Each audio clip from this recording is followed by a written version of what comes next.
এই আদেশগুলোর মধ্যে 47 নম্বর আদেশ পড়েছিলাম আমরা। 47 খুবই গুরুত্বপূর্ণ একটা আদেশ। 43 নম্বর আদেশ, 41 নম্বর আদেশ, 39 গতকালকে একটু 40ও দেখেছি, 38 নম্বর আদেশ দেখেছি, 35 নম্বর আদেশ দেখেছি। এই আদেশগুলো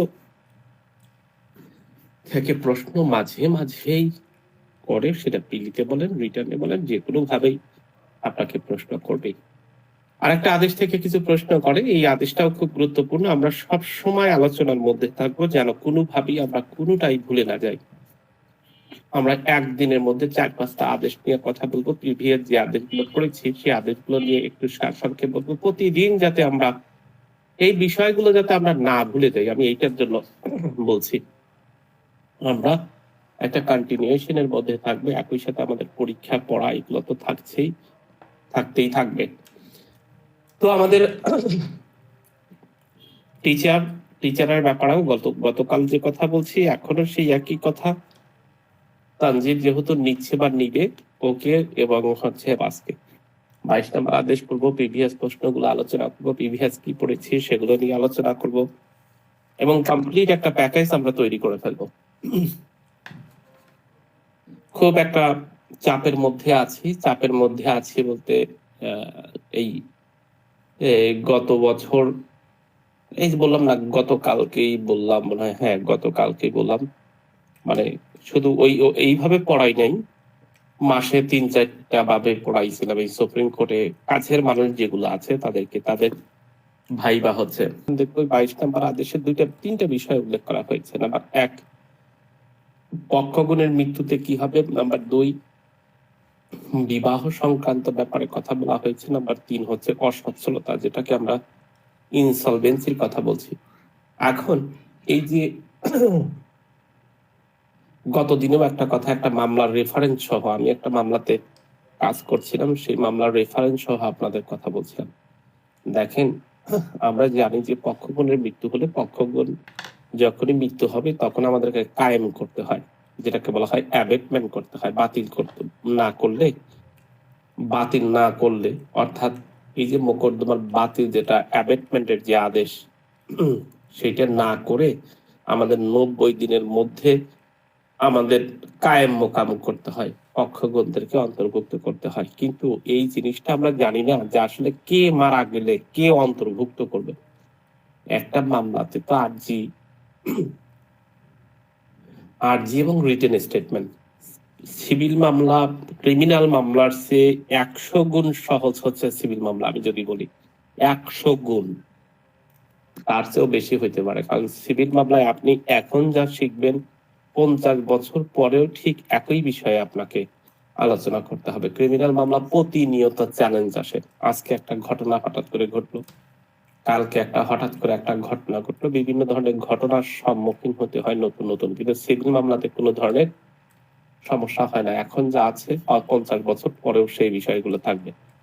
আমি যে কথাগুলো বলছি যে একটা সিভিল মামলাতে 2টা কিন্তু বিষয় খুব গুরুত্বপূর্ণ। আমাদের ক্রিমিনাল মামলাতে দেখুন কত কিছু পড়ছি, সেটা হচ্ছে আমরা পড়ছি হচ্ছে অভিযোগ দায়ের করতে হয়, তারপরে হচ্ছে সেই অভিযোগের উপরে ভিত্তি করে একটা এফআইআর হয়, তারপরে সেটাতে পুলিশ তদন্ত করে সেটার প্রতিবেদন দেন। পুলিশের তদন্ত আবার 2 প্রকারের হয়ে থাকে। একটা হচ্ছে সরাসরি আসামিদেরকে সাক্ষী নেন, উইটনেস নেন, 161 করান। আবার পুলিশ সরাসরি কোর্টের কাছে প্রতিবেদন দেন 173 নম্বর সেকশন অনুযায়ী।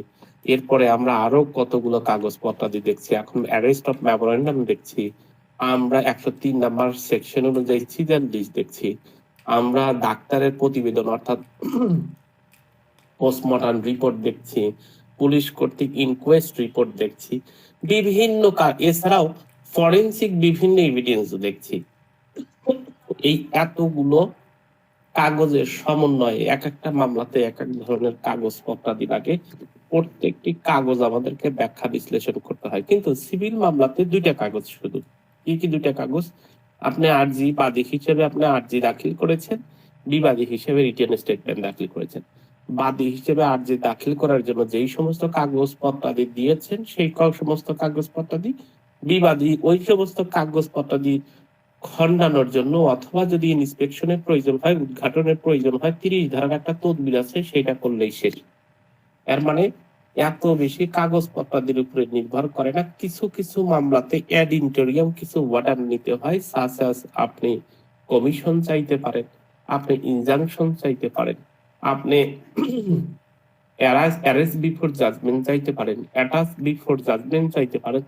এইগুলোর বাহিরে সঠিক সময়ে আপনি নির্ধারিত তামাদি মেয়াদের মধ্যে মোকদ্দমা দায়ের করেছেন কিনা, আপনি মামলাটা এইভাবেই চলতে থাকে। কিন্তু ক্রিমিনাল মামলাতে না। এই এতগুলো কথার একটা কথা আমি নিয়ে আসার জন্য এই এতগুলো কথা বললাম। সেই একটা কথাটা কি? তাহলে দুইটা কিন্তু ডকুমেন্ট পাচ্ছি, একটা হচ্ছে আরজি আর একটা হচ্ছে রিটেন স্টেটমেন্ট, তাই না? একটা হলো আরজি আর একটা হচ্ছে রিটেন স্টেটমেন্ট। এখন এখানে একটা শব্দ আসছে, সেটা হলো পক্ষ দোষে দুষ্ট কিনা। যখন একটা জাজমেন্ট দেওয়া হয় তখন একটা মামলাতে বলে এই মামলাতে পক্ষ বিচার্য বিষয় নির্ধারণ করার সময় কয়েকটা বিষয় বিচার্য বিষয় নির্ধারণ করে। বিচার্য বিষয় তো দুইটা, একটা হচ্ছে ঘটনাগত আর একটা হচ্ছে আইনগত। কিন্তু এই ঘটনাগত বা আইনগত দিক দিয়ে এই আইনগত বিষয়ের মধ্যে একটা হলো তামাদি দ্বারা বাড়িত কিনা, নাম্বার 2 হচ্ছে আর একটা আইনগত বিষয় আছে, সেটা হচ্ছে পক্ষ দুষ্ট কিনা যখন ইস্যুটা ফ্রেম করবে। এখন পক্ষ দুষ্ট বলতে কি বুঝি? পক্ষ দুষ্ট শব্দটাকে দ্বারা কোর্ট বা আইনের ভাষায় বলে ওই যে মিড জয়েন্ডার নন জয়েন্ডার করা হয়েছে কিনা, অর্থাৎ 1 নাম্বার আদেশের 10 নাম্বার বিধি যে আছে, কাউকে পক্ষভুক্ত করা কাউকে পক্ষভুক্ত না করা, ফলাফলটা কি? মামলাটা কিন্তু খারিজ হয়ে যায় না না করলেও, কিন্তু পক্ষ তার দুষ্ট হয়, মানে এই পক্ষটাকে সঠিকভাবে করা হয় নাই, পক্ষভুক্ত করতে হয়। জয়েন্ডার বা মিড জয়েন্ডার আমরা করেছি। এখন আপনি বাদী পক্ষ হিসেবে মোকদ্দমা দায়ের করেছেন, সেই মোকদ্দমায় কাকে পক্ষ করবেন কাকে পক্ষ করবেন না সেটা আপনি যারা যারা এই মামলার ইন্টারেস্টেড পক্ষ তাদেরকে আপনি পক্ষভুক্ত করলেন, তাই না? 1 নাম্বার আদেশ 1 নাম্বার বিধি অনুযায়ী আপনি পক্ষভুক্ত করলেন। কিন্তু আমি যে কথা বলছি, তাহলে একটা ব্যক্তি পক্ষভুক্ত করার সময় মামলা চলমান সময় সে মারা গেল, বাদী মারা যেতে পারে, বিবাদী মারা যেতে পারে, মারা যেতেই পারে, যে কেউ মারা যেতে পারে, তাই না? তাহলে সেই মারা যাওয়াটার ইফেক্ট কোথায় পড়ছে? বাদীর আরজিতে। কারণ আরজিতেই তো বাদী বিবাদী লিখতে হয়, রিটেন স্টেটমেন্টে তো আর বাদী বিবাদী যাকে দিয়েছে সেটার উপরে ভিত্তি করে কিন্তু করা হয়। কিন্তু ইফেক্টটা কোথায় পড়ছে? আরজিতে। জি স্যার। তাহলে আরজিটা দাখিল করেছে কে? বাদী। জি স্যার। তাহলে এই যে কোনো পক্ষ যদি মারা যায়, পক্ষভুক্ত করার জন্য আবেদন করবেন কে? বাদী স্যার, বাদী, মোকদ্দমার বাদী। মোকদ্দমার বাদী। আবার ধরেন মোকদ্দমার বাদী মোকদ্দমার বাদী মোকদ্দমায় জয় লাভ করেছে, মানে তার পক্ষে ডিগ্রি দেওয়া হয়েছে, যাকে আমরা বলছি ডিগ্রিদার। এখন অপর পক্ষ বিবাদী, সে আপিল করেছে। আপিলে যিনি আপিলকারী হচ্ছেন, এখানে এই মূল মামলাতে যিনি বিবাদী ছিলেন, আপিল মামলাতে তিনি কিন্তু হয়ে গেলেন অ্যাপিলেন্ট, বাদী। হ্যাঁ, উনি বাদী হয়ে গেলেন, কিন্তু ওই জায়গায় বাদী শব্দ না বলে বলে হচ্ছে অ্যাপিলেন্ট, আপিলকারী। আর জি স্যার। মূল মামলাতে যিনি বাদী ছিলেন, উনি ওই আপিল মামলাতে যে যান হচ্ছে রেসপন্ডেন্ট বা অপর পক্ষ। আপিল মামলাতে কোনো পক্ষ যদি মারা যায়, তাহলে সেখানে এই মামলাটাতে এই পক্ষভুক্তর আবেদন করবেন কে? স্যার আপিলকারী করবে স্যার। আপিলকারী করবেন। ক্লিয়ার? সেখানে যদি এই যে অপর পক্ষ, যাকে বলছি আমরা অপর পক্ষের কেউ যদি মারা যায়, তারপরেও কে এইটা সংশোধনের জন্য বা পক্ষভুক্ত করবেন?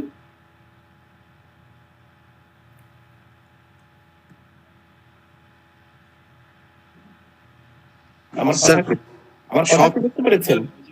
বাদী করতেছে স্যার, বাদী করবে। এক্স্যাক্টলি দারুণ কথা বলেছেন। আমি ওই কথাটাতেই নিয়ে আসতে চাচ্ছি। যিনি মামলাটা ফ্রেম করবেন, সেটা আপিল করলে আপিলকারী, মামলা হলে মূল মামলা হলে, দেখেন কয়েক ধরনের আমরা কথা বলছি, এগুলো হচ্ছে বেসিক জিনিস। এখন আপনি এই সমস্ত বেসিক জিনিস যদি ক্লিয়ার না হন, আপনি সমানে পড়লেন কিছুই জানলেন না। প্রথম হচ্ছে আমাদের বারবার বলছি একটা মূল মোকদ্দমা, বাংলাতে বলতেছে মূল মোকদ্দমা। আপনি যখনই যেখানে যাবেন আপনাকে বলবে অরিজিনাল সুট। তাহলে মূল মোকদ্দমার বাদী পক্ষ সবসময় সংশোধন করবেন, আবার আপিলকারী সংশোধন করবেন। দ্যাট মিনস আগে আমি যখন এই কথাটা কেন বলি, এত কথা বলার হচ্ছে আমার ভুক্তভোগী। কারণ আমি ভাবতাম কি জানেন, একটা সময় অনেক আগে ভাবতাম যে যেই পক্ষের লোক মারা যাবে সেই পক্ষের লোকই পক্ষভুক্তের জন্য আবেদন দিবে। এইটা আমি আগে মনে করতাম যে বিবাদী পক্ষের লোক মারা গেছে, তাহলে এইটা পক্ষভুক্তর জন্য আবেদন করবেন বিবাদী পক্ষ। বাদী পক্ষ মারা গেছেন, বাদী পক্ষের পক্ষভুক্তর জন্য আবেদন করবেন বাদী পক্ষ। এইটা আমার ধারণা ছিল অনেক আগে, যখন আমি নতুন নতুন ওকালতি শিখতেছি বা পড়তেছি, তখন এইটা ধারণা ছিল। কিন্তু বিষয়টা এখন আপনাদের কাছে ক্লিয়ার? জি স্যার। জি স্যার, দাবি করতেছে স্যার সেই মানে পক্ষভুক্ত করতেছে। কারণ কোর্টে আপনি যখন যাবেন একটা মামলায় আপনি কেউ মারা গেছে, পক্ষভুক্তর দায়িত্ব কার? আপনি বিবাদী হিসেবে বারবার হাঁসফাঁস করতেছেন যে আহা, আমি যদি পক্ষভুক্ত না করি, 90 ডেজ এর মধ্যে যদি আমি পক্ষভুক্তের আবেদন না করি, তাহলে আমার মামলা তো অ্যাবিট হয়ে যাবে। অ্যাবিট মানে হচ্ছে বাতিল হয়ে যাবে।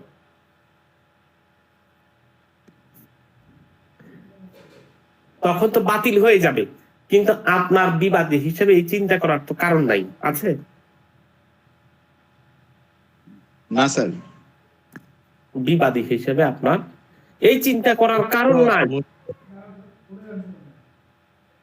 কারণ এই চিন্তাটা করবে কে? বাদী।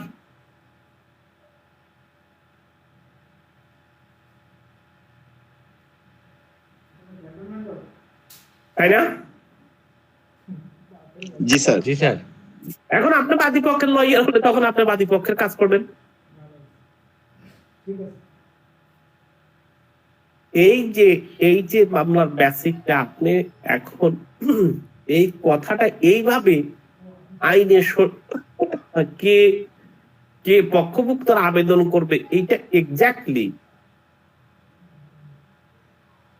ওইভাবে বলা নাই। খালি বলছে মৃত বাদী, বিবাদী, আপিলের বা প্রতিপক্ষ, রেসপন্ডেন্ট আইনগত প্রতিনিধিকে পক্ষভুক্ত করে মোকদ্দমায় অগ্রসর হইতে হবে। যদি অগ্রসর না হন, 90 ডেজ এর মধ্যে যদি পক্ষভুক্ত না হন, তাহলে মোকদ্দমার এই পক্ষভুক্ত না করার কারণে এই তামাদি দ্বারা বাড়িত হয়ে যাবে। আর তামাদি দ্বারা যদি বাড়িত হয়ে যায়, মোকদ্দমাটা খারিজ হয়ে যাবে। তাহলে আর একটা সূত্র কিন্তু আমরা জানি। কি সূত্র জানি?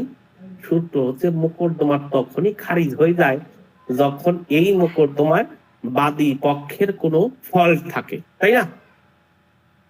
জি স্যার, জি স্যার। আর আমি বিবাদী পক্ষ হিসেবে ফল্ট করলে আমাকে কি করবে? একতরফা হয়ে যাবে বা জরিমানা করবে, আমাকে জেল দিতে পারে, জরিমানা করতে পারে। বাট মামলাটা তো খারিজ হওয়ার কথা না। এর মানে কি এই বিষয়টাকে ওই সূত্রের যোগসূত্র কি পেয়েছেন যে শুধুমাত্র বাদী পক্ষ অন্তর্ভুক্ত করতেছে না, জন্যই মামলাটা খারিজ হয়ে যাচ্ছে? ক্লিয়ার? জি স্যার, জি স্যার, ক্লিয়ার স্যার।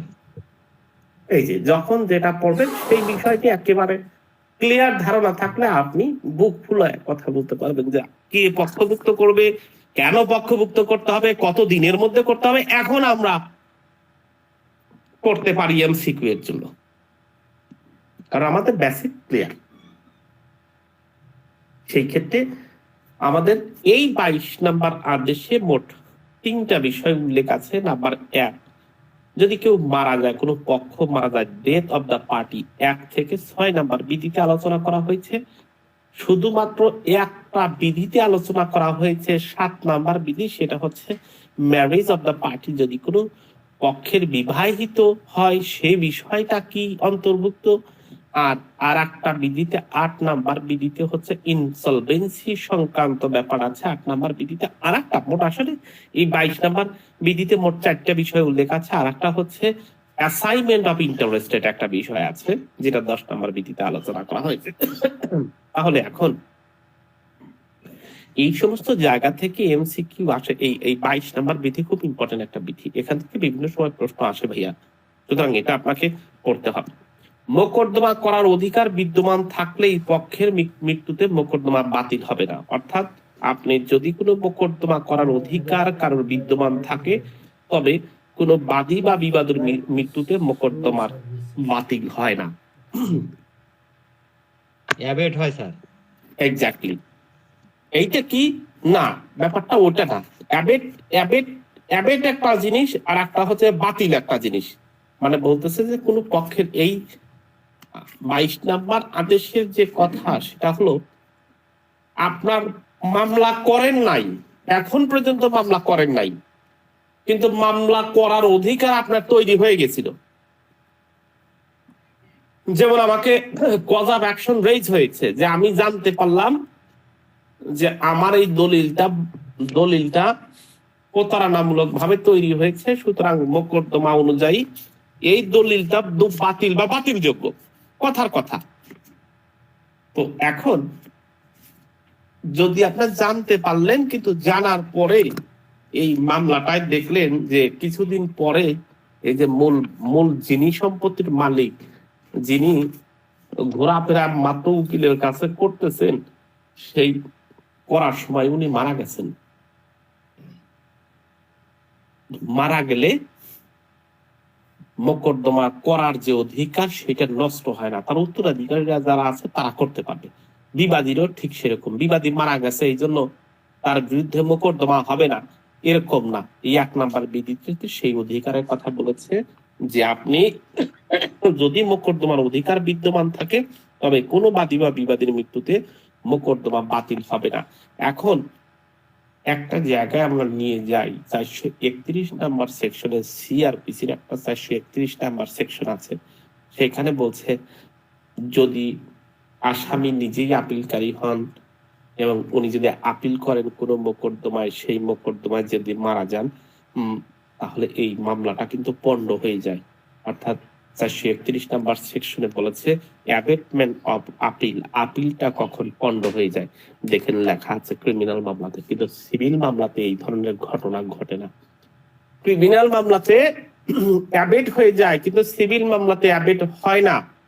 পক্ষগণের অধিকার তৈরি হওয়ার পরেও যদি তিনি মারা যান বা মামলা করেছেন তাতে যদি মামলা করেন, আপনার সাথে সাথে বাতিল হয় না। আপনাকে তো 90 দিন সময় দেওয়া হয়েছে আপনার পক্ষভুক্ত করার জন্য, অথবা আপনার মামলা করার অধিকার তৈরি হয়েছে, সেই সময় আপনি মামলা করেন নাই, তার আগেই মারা গেছেন, এরকম হইতেই পারে। যে ক্ষেত্রে কতিপয় বাদী বা বিবাদী মৃত্যুবরণ করেন এবং মোকদ্দমার অধিকার বিদ্যমান থাকে, সেক্ষেত্রে পদ্ধতিটা কি বলছে, যদি কোনো মোকদ্দমার একাধিক বাদী বা বিবাদী থাকে, তাদের মধ্যে একজন মৃত্যু হলেও মামলা করার অধিকার বিদ্যমান থাকে, সেক্ষেত্রে তাহলে আদালত মৃত্যুর বিষয়টা নথিভুক্ত করবে, বাদী বা বিবাদীর মধ্যে মামলাটা কার্যক্রম পরিচালনা অব্যাহত রাখবে যদি একাধিক বাদী বা বিবাদীর মধ্যে থাকে। দ্যাট মিনস আমাদের কোনো মোকদ্দমার কোনো পক্ষ মারা গেলে তার ফলাফল কি হবে, একজন বাদী বা একমাত্র বাদী বা বিবাদী মারা গেলে মোকদ্দমা করার যে অধিকার টিকে, অর্থাৎ রাইট টু সু সার্ভিস, যেটাকে আমরা বলছি, বাদী বা বিবাদীর উত্তরাধিকার বা আইনগত প্রতিনিধিত্ব অন্তর্ভুক্ত করার জন্য আবেদন করতে হবে, কিন্তু মোকদ্দমা করার যে রাইট, সেটা নষ্ট হবে না বা বাতিল হবে না, যেটা আমরা বারবার বলার চেষ্টা করছি। সুতরাং বাদী বা বিবাদীর মধ্যে সেটা মামলা করার আগে বা মামলা করার অবস্থায় যদি কেউ মারা যায়, বা মামলা চলমান থাকা অবস্থায় যদি কেউ মারা যায়, তাহলে তার যে রাইট সেটা কিন্তু নষ্ট হয় না, সেই ক্ষেত্রে পক্ষভুক্ত করে অগ্রসর হতে পারবে। কিন্তু জীবিত বাদী বা বিবাদীর কোনো পক্ষ করার অধিকার বিদ্যমান না থাকলে, সেই ক্ষেত্রে পক্ষভুক্ত করার আবেদন না করলে মোকদ্দমা, আপনি এরকম হয়েছে যে বাদী বা বিবাদীর মধ্যে একমাত্র বাদী বা বিবাদী রয়েছে, যদি আপনার 5 জন থাকে, 5 জনের মধ্যে 1 জন মারা গেছে, তাহলে মোকদ্দমাটা চলতে থাকবে। কিন্তু একমাত্র বাদী একমাত্র বিবাদী, সেই ক্ষেত্রে পক্ষভুক্ত আবেদন যদি আপনি না করেন তাহলে মোকদ্দমাটা কিন্তু বাতিল হয়ে যাবে, যে কথা আমরা বারবার বলার চেষ্টা করছি। সেই ক্ষেত্রে মেয়াদের কথা আমাদের বলেছে যে কতিপয় বাদী বা বাদীর একজন বা একমাত্র বাদীর মৃত্যু হলে কার্য পদ্ধতি কি, যদি কোনো 3 নাম্বার বিধি এই কথা বলছে, যদি কোনো পক্ষের একাধিক বাদীর মধ্যে একজনের মৃত্যু হয় কিন্তু জীবিত জনের মধ্যে মোকদ্দমা করার অধিকার বিদ্যমান না থাকে, অথবা মোকদ্দমায় বাদীর মৃত্যু হয় কিন্তু মোকদ্দমা করার অধিকার থাকে, তাহলে বাদীর পক্ষভুক্ত করার জন্য আইনগত পক্ষভুক্ত করে মামলা পরিচালনা করবে।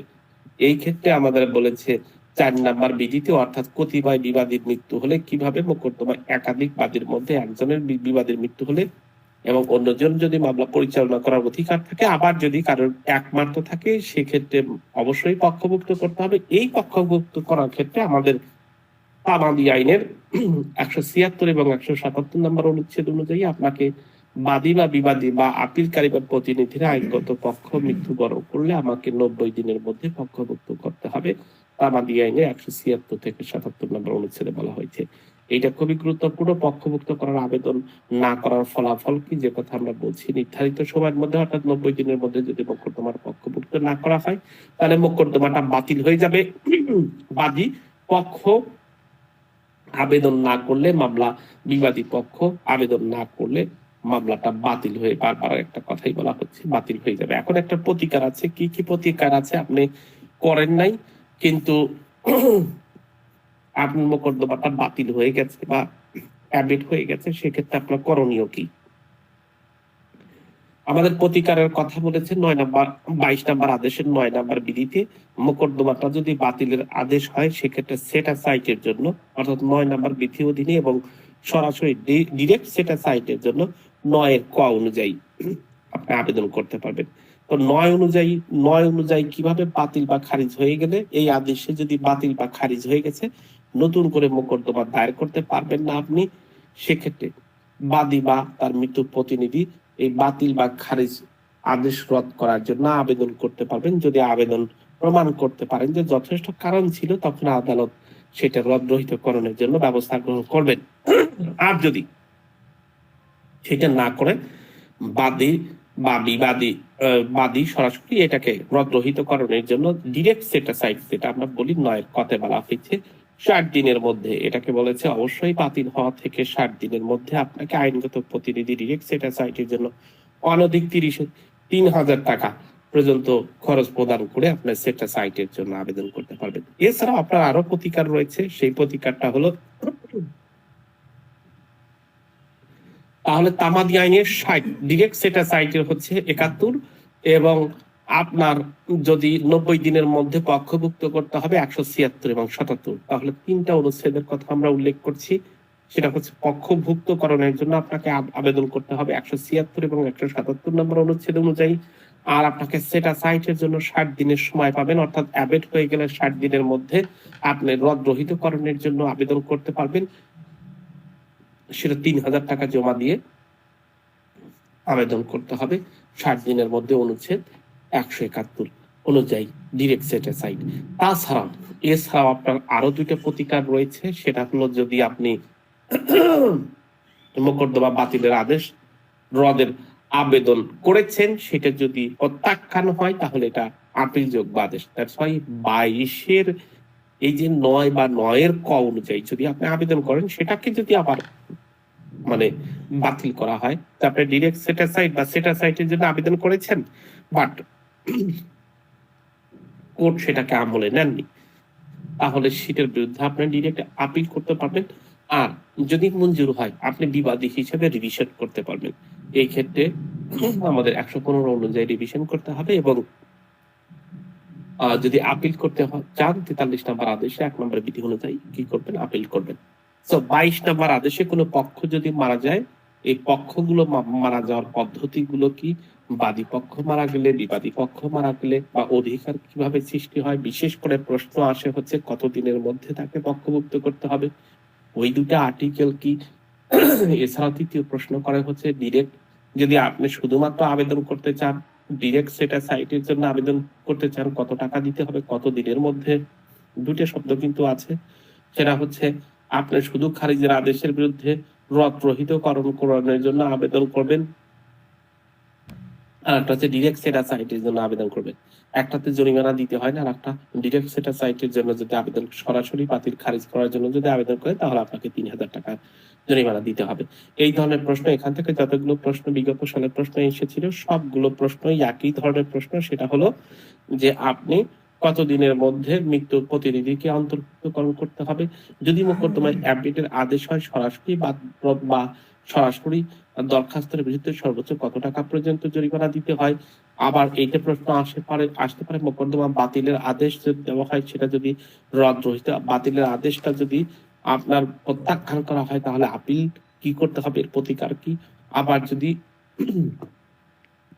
রিসিভ করা হয়, বিবাদী হিসেবে আপনার প্রতিকার কি। এই পক্ষভুক্তকরণ 22 নম্বর বিধি থেকে এই কয়েকটা প্রশ্ন আসে।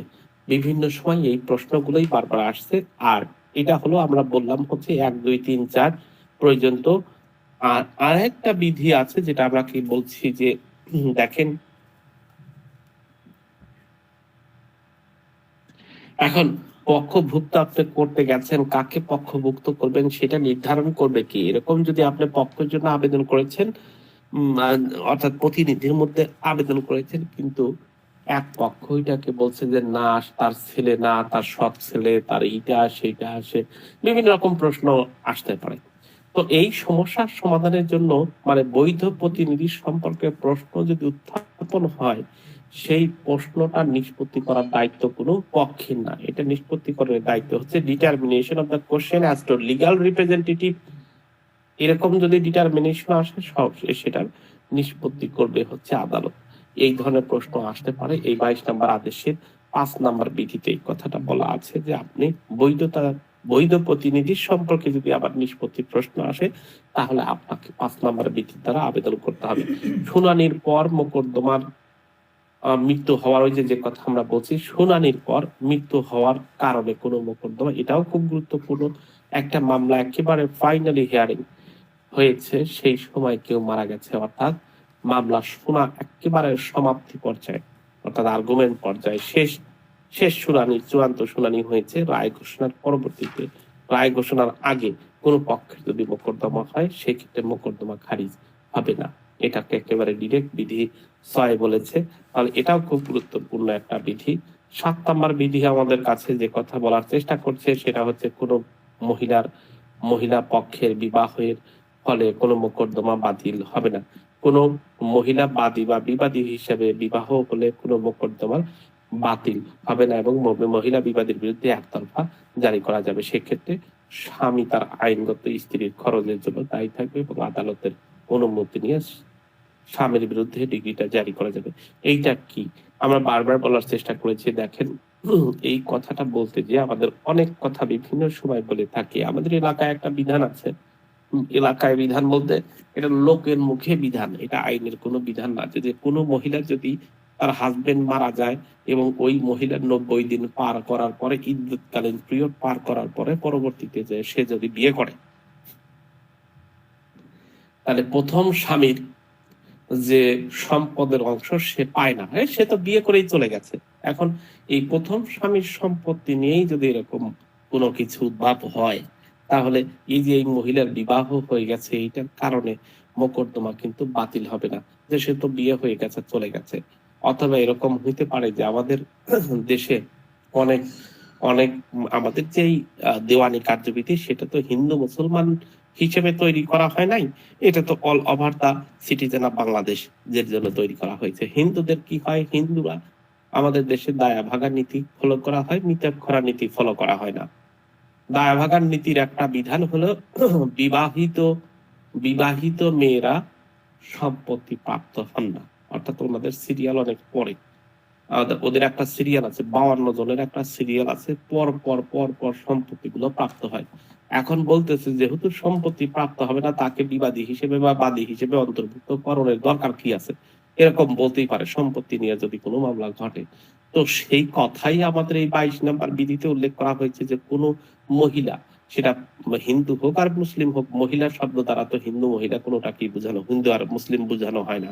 এই এই এই এই এই এই আইনটা তো মুসলিমদের জন্য না, এই আইনটা হচ্ছে হিন্দুদের জন্য এককভাবে না, এটা হচ্ছে সকল সকল নাগরিকদের জন্য এই আইন। আর প্রত্যেকটি ধর্মের জন্য পৃথক পৃথক পার্সোনাল ল আছে। যেমন মুসলিম পার্সোনাল লর জন্য মুসলিম ফ্যামিলি অর্ডিন্যান্স 1951 আছে, হিন্দুদের জন্য হিন্দু আইন আছে।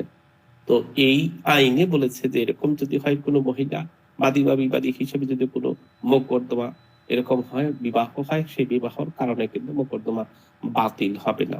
সেক্ষেত্রে তার বিরুদ্ধে একতরফা মামলাও হইতে পারে এবং টাকা উদ্ধার করার জন্য তার স্বামী স্ত্রীর ঋণের জন্য দায়ী থাকবে। এখন নতুন করে বিয়ে করছে তার স্বামীকে কিন্তু ওই তার টাকা দেওয়ার জন্য, স্ত্রীর ভরণ পোষণ যেহেতু করে, সেই স্ত্রীর স্বামীর কাছ থেকে কিন্তু এই ডিগ্রির টাকা আদায় করার জন্য ব্যবস্থা নিতে পারে। এইটা হচ্ছে 7 নাম্বার বিধিতে উল্লেখ আছে। 8 নাম্বার খুব ইন্টারেস্টিং একটা বিষয়, সেটা হচ্ছে যদি কোনো বাদী দেউলিয়া বা অসহায় হয়ে যায়। এখানে দুইটা বিষয় আছে, বাদী বা বিবাদী, দুইটা বিষয়ই আমরা পাবো। কোনো বাদী যদি, বাদীর ক্ষেত্রে সুবিধা হয়েছে, কোনো বাদী যদি অসচ্ছল বা মোকদ্দমা অসচ্ছল হয় বা দেউলিয়া হয়ে যায়, সেক্ষেত্রে মোকদ্দমাটা বাতিল হয় না। অর্থাৎ বাদী তার অ্যাসাইনি হিসাবে, কাউকে অ্যাসাইনি বা রিসিভার নিয়োগ হিসেবে সেই উপকারার্থে মোকদ্দমাটা চালাতে পারে। বাদী না চালাইলেও কেউ কাউকে অ্যাসাইনি অথবা রিসিভার হিসেবে পাওনাদারের উপকারার্থে কিন্তু মোকদ্দমা চালাতে পারে। তবে তিনি যদি বিবাদী হন, তাহলে তাহলে উনি বিবাদী যদি হন এবং বিবাদী হিসেবে তিনি যদি অসচ্ছল হন, যে কথা বলছি ইনসলভেন্সি হন, ইনসলভেন্সি হলে মোকদ্দমাটা খারিজের জন্য আবেদন করা যাবে। সেক্ষেত্রে আপনি নিজে নিজেই কোনো ব্যক্তি নিজে নিজে কিন্তু কোনো ব্যক্তি ঘোষণা করতে পারে না যে আমি অসচ্ছল, আমি আমাকে মোকদ্দমা থেকে বাদী। দেউলিয়া একটা আদালত আছে, সেই দেউলিয়া আদালত থেকে সার্টিফিকেট গ্রহণ করতে হয় এবং সেই সার্টিফিকেট পাওয়ার পরে আপনি বিবাদী হিসেবে ওই মামলার রায়টাকে রেফারেন্স ব্যবহার করতে পারবেন এবং রেফারেন্স ব্যবহার করে আপনি সেখান থেকে সার্টিফিকেট নিয়ে বিবাদী হিসেবে মামলার পক্ষ থেকে মামলাটা খারিজের জন্য আবেদন করতে পারেন। তাহলে দেউলিয়াদের ক্ষেত্রে দুটি আইন, সেটা হচ্ছে বাদী হিসেবে যদি হয়, এখন বাদী দেউলিয়া যদি হয়, তার পাওনাদার অথবা তার অ্যাসাইনি যে কেউ তার উপকারার্থে মামলা মোকদ্দমা পরিচালনা করতে পারে, সেক্ষেত্রে মামলাটা বারিত বা বাতিল হবে না। কিন্তু বিবাদী হিসেবে যদি হন, উনি যদি প্রমাণ করতে পারেন, সেক্ষেত্রে তার মোকদ্দমাটা খারিজ হতে পারে। তো 22 নাম্বার আদেশটা মোকদ্দমার জন্য, আমাদের মামলা মোকদ্দমা পরিচালনা করার জন্য খুবই গুরুত্বপূর্ণ, খুবই ইম্পর্টেন্ট একটা বিষয় আমাদের সিভিল মামলা পরিচালনা করার জন্য। কখন কি পক্ষভুক্ত করবে, পক্ষভুক্ত করার ক্ষেত্রে কি কি ব্যাপার রয়েছে, তারপরে পক্ষভুক্ত করার জন্য যদি প্রতিনিধির আইনগত প্রশ্ন দেখা দেয়, সেক্ষেত্রে নিষ্পত্তি করবে আদালত কিভাবে, কত দিনের মধ্যে পক্ষভুক্ত করবেন, শুধুমাত্র সেটা সাইটের জন্য আবেদন করলে কেমন হবে, ডিরেক্ট সেটা সাইটের জন্য আবেদন করলে কি হবে, আবার ডিরেক্ট সেটা সাইটের জন্য আবেদন করেছেন, সেটা যদি না মঞ্জুর হয় তাহলে আপনার প্রতিকার কি, আবার যদি মঞ্জুর হয় বিবাদী হিসেবে তার প্রতিকার কি, এবং দেউলিয়া ব্যক্তি যদি বিবাদী হিসেবে থাকে, মোকদ্দমাটা খারিজের আবেদন কত নাম্বার বিধিতে করতে পারে, মহিলা হিসেবে কোনো ব্যক্তি যদি, মহিলা যদি বিবাহিত হয়, সে কোনো মামলায় বাদী বা বিবাদী হিসেবে যদি থাকে, তাহলে মোকদ্দমাটা বাতিল হয় না। ডিগ্রি জারির ক্ষেত্রে তার স্বামীকে অন্তর্ভুক্তকরণ করতে পারবেন কত নাম্বার বিধিতে, 7 নাম্বার বিধিতে। এই ধরনের প্রশ্নগুলোই বারবার বিভিন্ন সময় এসেছে। যে কথা আমরা বললাম যে এখান থেকে প্রশ্ন করার জায়গা আছে, যে প্রশ্নগুলো বারবার করছে সেটা হচ্ছে দেওয়ানি কার্যবিধির কত নাম্বার আদেশ বা বিধি অনুযায়ী মোকদ্দমা করার অধিকার বিদ্যমান থাকলেও ওই কথাটা ইংলিশে দেয়, the date of plaintiff or defendant shall not be cause the suit to abate if the right to the sue of service কততে বলা আছে, অর্থাৎ 22 নম্বর আদেশের 1 নম্বর বিধিতে আছে, যদি কোনো ব্যক্তি বাদী হোক আর বিবাদী হোক মৃত্যু হয়, মৃত্যু হলে তার যে মামলা করার অধিকার সেটা নষ্ট হয় না, কত নাম্বার বিধিতে 22-এর 1-এ আছে। এই প্রশ্নটা করার সম্ভাবনা খুবই বেশি আছে। দেওয়ানি মোকদ্দমায় বাদী বা বিবাদীর মৃত্যু হলে মোকদ্দমা কি হবে, মোকদ্দমার অধিকার না থাকলে, যদি মোকদ্দমার অধিকারই না থাকে তাহলে বাতিল হবে, তো উত্তরাধিকারীদের অন্তর্ভুক্ত করতে হবে, আর মোকদ্দমার অধিকার থাকলে মোকদ্দমা বাতিল হবে না। মোকদ্দমার যদি অধিকার না থাকে কেউই নাই বেঁচে, আপনি অন্তর্ভুক্ত করলেন না, তাহলে তো বাতিল হবেই। আহার যদি মোকদ্দমা করার অধিকার থাকে, দ্যাট মিনস জি বিষয় একটু করলাম স্যার, সেটা হলো ওই যে বিধি 9-তে যেটা আছে স্যার, বিলুপ্তি কিংবা খারিজের ফলাফল, এখানে তো স্পেসিফিক করে ডেট কতদিনের মধ্যে খারিজটা রদ করবে দেওয়া নাই। সেক্ষেত্রে কি স্যার দেওয়ানি তামাদি আইনের 4 ও 5 ধারা এখানে জি প্রযোজ্য হবে? এক্স্যাক্টলি, 4 এবং 5 নম্বর আইনি প্রযোজ্য হবে। আর ওখানে 9-এর এতে ওই তো ডিরেক্ট টাইম বলে দিয়েছে। 60 দিন। জি জি স্যার, ওখানে তো 60 দিন বলে দেওয়া আছে। সুন্দর কথা বলেছেন, যেহেতু তামাদি আইনের কথা বিধান উল্লেখ করা নাই, দ্যাটস ওয়াই 4 এবং 5 নম্বর বিধি প্রযোজ্য হবে। 5 নম্বর ধারা প্রযোজ্য হবে। 4 এবং 5 নম্বর সম্পর্কে তো জানেনি, এখন এটা কিন্তু ওই আদালত বন্ধ থাকলে আর ওই যে 5 ধারা এক্স্যাক্টলি, এটা তো তখন মূল মামলা হচ্ছে না, এটা তো একটা দরখাস্ত। জি স্যার, এটা তো দরখাস্ত হচ্ছে, এটা তো মূল মামলা হচ্ছে না স্যার। জি, এটা তো ধরেন আমি কেন বলিনি, এটা তো অটোমেটিকলি বিষয়, যে কোনো মূল মামলা না হলে আপনি 5 নাম্বার সেকশনে সবসময় 5 নাম্বার সেকশনে 5টা বিষয়ে আপনি দিতে পারবেন। এর মধ্যে একটা বিষয় হচ্ছে দরখাস্ত, সেই দরখাস্তটা এই 9 নম্বরে পড়েছে। অন্য কেউ কি বুঝতে পেরেছেন উনি কি বলতে চাচ্ছেন? জি স্যার।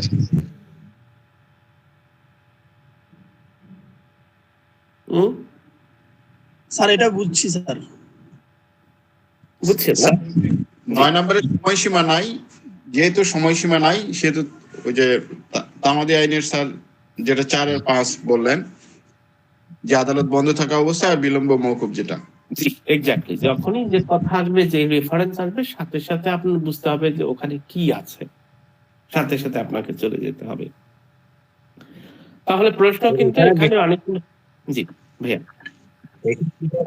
এটা যেহেতু মূল মামলা না, সেহেতু 4 এবং 5 ধারাটা প্রযোজ্য হবে। 5 ধারা যেহেতু 5টি ক্ষেত্রে আছে, সেটাই বলা আছে। জি এটা তো কমন বিষয়, বা হচ্ছে আমাদের